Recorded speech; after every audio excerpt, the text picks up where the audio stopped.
Good evening and welcome to another episode of Whole Child Wednesday. We're so happy to have you all join back with us. We hope that you all had a restful fall break. We somewhat did. There was still work to be done, right, John? But I hope that you guys, that's right. I hope that you guys did enjoy the break. We're here and we're going to be joined by a couple partners, John. Yeah, so we've talked some in our previous videos about how there's a children's cabinet that Hamilton County Schools is working with Mayor Coppinger and a lot of our key partners on creating aligned interventions and really making sure we're all focused on the same work, we're all focused on the same measures. So we got to talk to a couple of our core partners in that work. Yeah, absolutely. So we're so excited to be joined by representatives from Northside Neighborhood House and OnPoint. Northside Neighborhood House is one of our key partners in the community school movement, and coming out of the community school movement myself, I know there's a lot of confusion sometimes because a neighborhood school we often call a community school. You'll even see in the video sometimes we say community school, but we're meaning a neighborhood school. But when Northside Neighborhood House talks about a community school, what they mean is that they have a full-time employee who works in that school and helps connect families to resources, helps connect students to resources, and really just tries to push the school community to be the hub for the entire community for people that are just needing support or needing services from any organization. Absolutely. And I thought it was great to have OnPoint here too as we kind of start this conversation or continue the conversation about what community supports are available for students. We know that they serve the majority of our middle and high schools, whether it's offering their life skills classes or credit recovery for some of our high school students. Yeah, so there's some key initiatives that they talk about in this video, such as the EdWell checks and the virtual learning center. So if you're curious about how to connect your students, stay tuned after the interview and we'll talk about how you can connect. Absolutely. I do want to let you guys know, as always, please like and share this video. There may be other parents or other community members that want to know either how they can take advantage of these resources or how they can plug in and also help to support our students. And now we're going to be joined by Yang Matthews from the Northside Neighborhood House, Brody Scott from the Northside Neighborhood House, and Tracy Cunningham from OnPoint.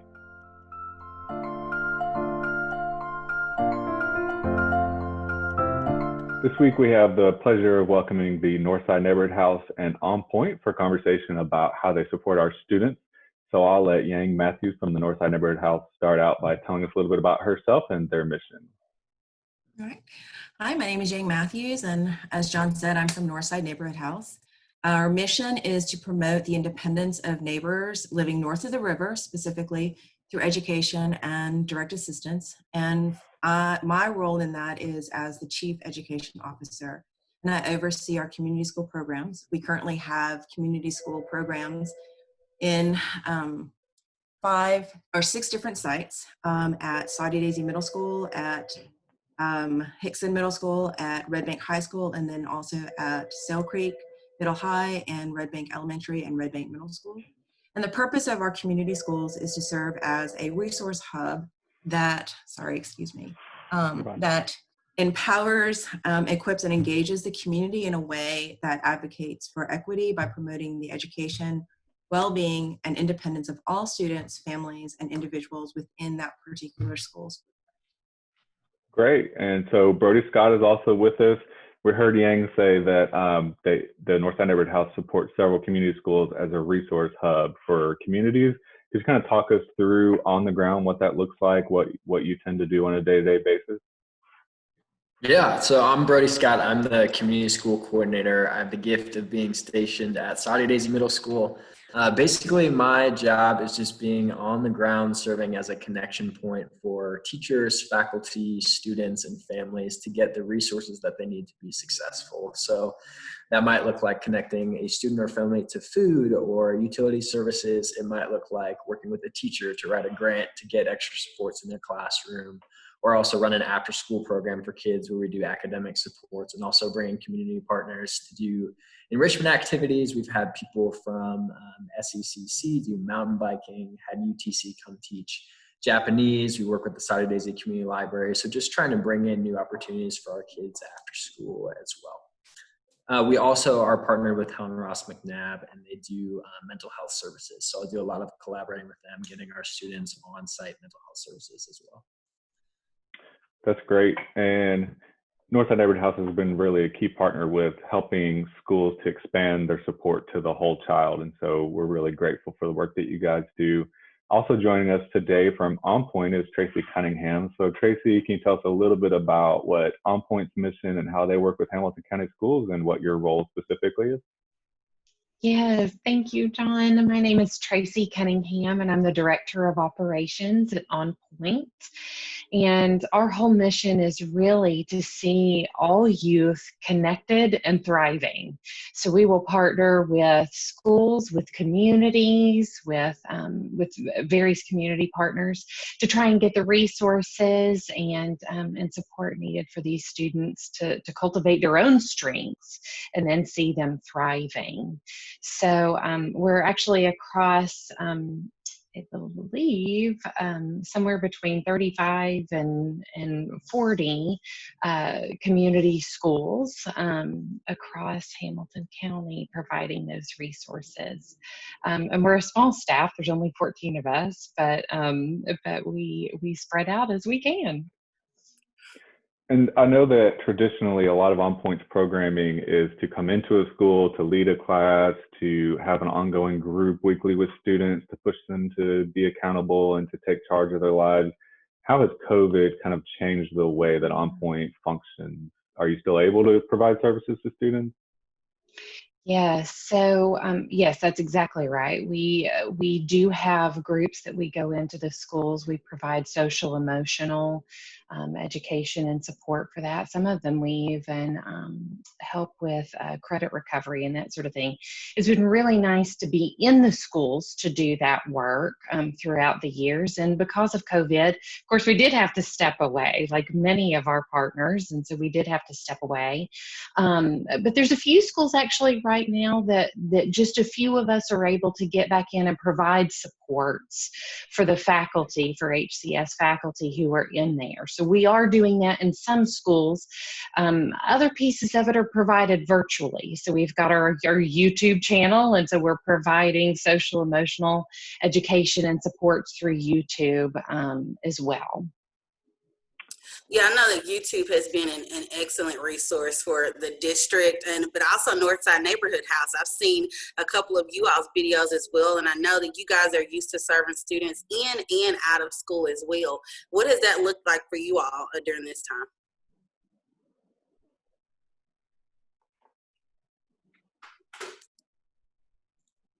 Well, I will speak to just across, but I'm going to wait and let Brody speak specifically to what and how that's affected his programming at Saudi Daisy. So Brody, if you want to go ahead and speak. Yeah, absolutely. So we knew that this was a season where we're going to have to get creative about how we reach kids.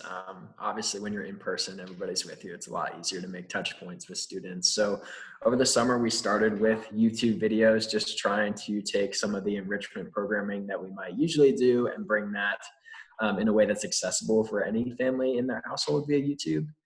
We also held a summer program to support summer learning. It was small, but we had kids every day doing some sort of reading, writing, and math work, as well as an enrichment component. And then also worked with some incredible sixth grade teachers at Saudi Daisy Middle School. They really are incredible. They had this vision of creating a situation where students could transition well into sixth grade, even though COVID and this pandemic was a reality. So we held Twins Camp, which was a 4-day, 4-session, 1 session per student camp where kids could learn how to navigate their Chromebooks, introduce their teachers, and obviously had to be really careful about social distancing and making sure that we're taking care of those precautions. But we served almost 90 new sixth graders in transitioning into school. And then now day-to-day after school programming, we're able to be together, we're able to work with students and partners, but we just have to be really careful to make sure we're following guidelines. Yeah, I think we've all had to make, some adjustments, and we're glad to have partners like Northside Neighborhood House and OnPoint to come in and support. Brody, you mentioned transition, and that's what a lot of us are doing. And there's a special project that OnPoint is working with the district on in terms of supporting virtual learning. And I know the Northside Neighborhood House is supporting some there as well. Tracy, would you like to share just some of how OnPoint is helping to support students as they learn virtually?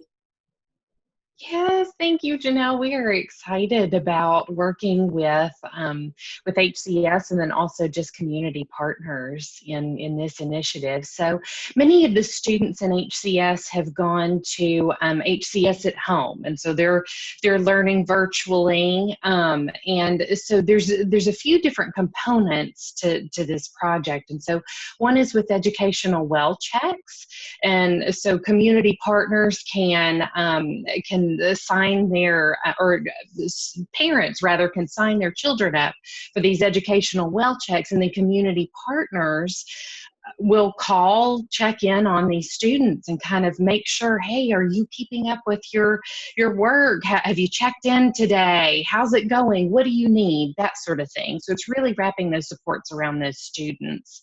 And then also for some of the students who are staying at home, maybe their parents are working, and so the parents are concerned about their kids staying at home, getting lost through the cracks. Maybe they're not connecting well to some of their work. And so some of these community partners around Hamilton County are actually opening up their doors. And so students can, or parents again, can sign their students up to go to one of these sites around our community, and the students will go there and learn there. Of course, all of that at smaller numbers so the students can stay socially distanced. But I know lunch is provided at many of these sites, and there's internet available, and just adult support network around these kids. So OnPoint is the lead partner agency, and all that means is that we're going to be serving Hamilton County students and Hamilton County faculty and staff, as well as these community partners.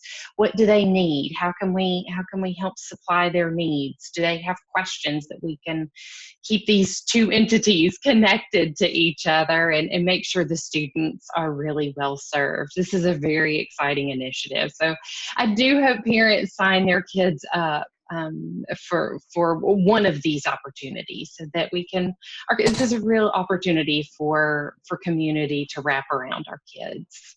Yeah, absolutely. We're so excited about it. And we're going to share a little bit more about the virtual learning centers a little bit towards the end of the show.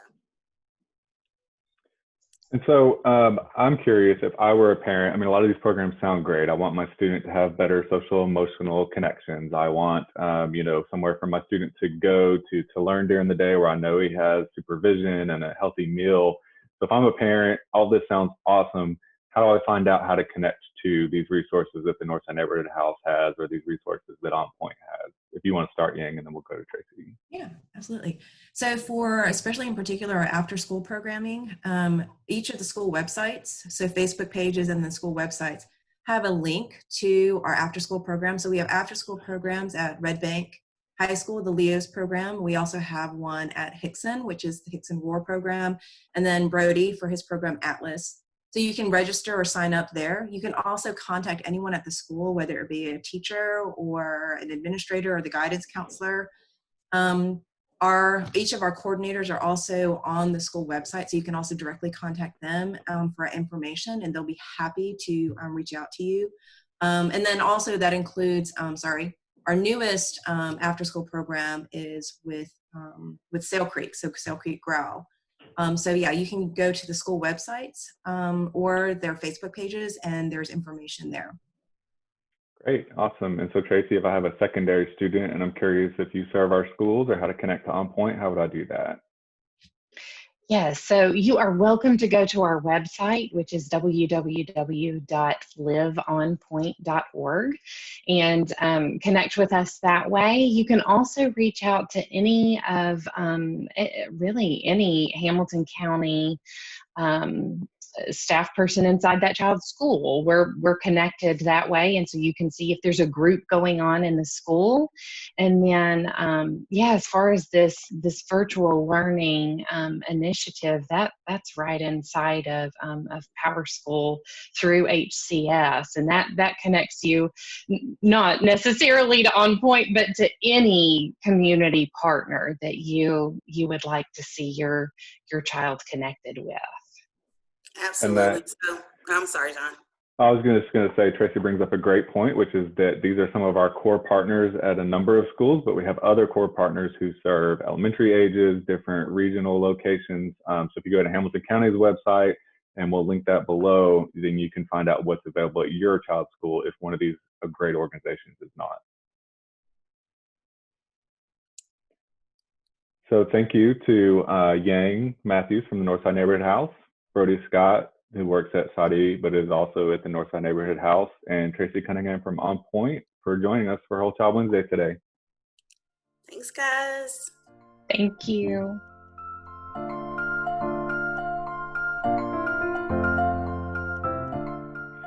Janelle, it's so good to talk to some of our key partners. I really love the opportunity to put some faces with a community that knows some of our partners that work in our schools, but to help them to really see what it is that our partners do and who it is that's out there doing the work. So I'm really appreciative of that conversation that we were able to have today.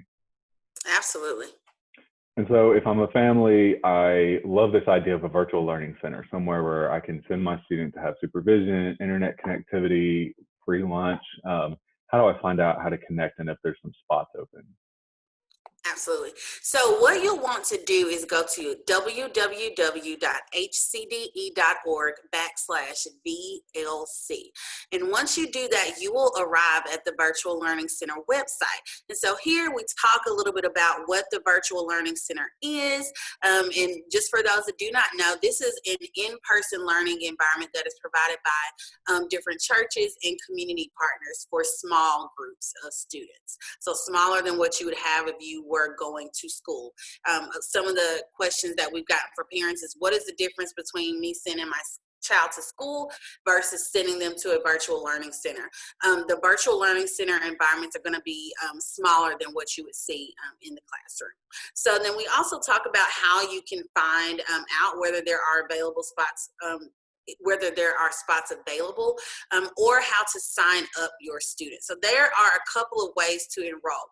On the Virtual Learning Center website, you will see enroll links. So I'm going to scroll down some so that you can see that. So, for example, we have the city of Chattanooga. They have their own enrollment registration set up, and so we just link out to their own enrollment form, and you'll see a couple of different centers that have that there. So that is one way that you can enroll your student into a virtual learning center, is to just simply click the enroll button next to the partners that do have their own registration set up. For those partners that do not have registration set up, you can sign up via Power School. So we're going to show you how to do that here. What you will do, so you'll sign into the parent portal via Power School, and you will click on Forms. Once you click on Forms, that's going to bring you to your student's page. Once you're on that page, you'll just scroll down some and you'll see Virtual Learning Center Enrollment Interest Form. Click on that form, and that will ask you whether you are a parent or an HCS staff member signing up a student on behalf of a parent. So you'll click parent if you are the parent of that student.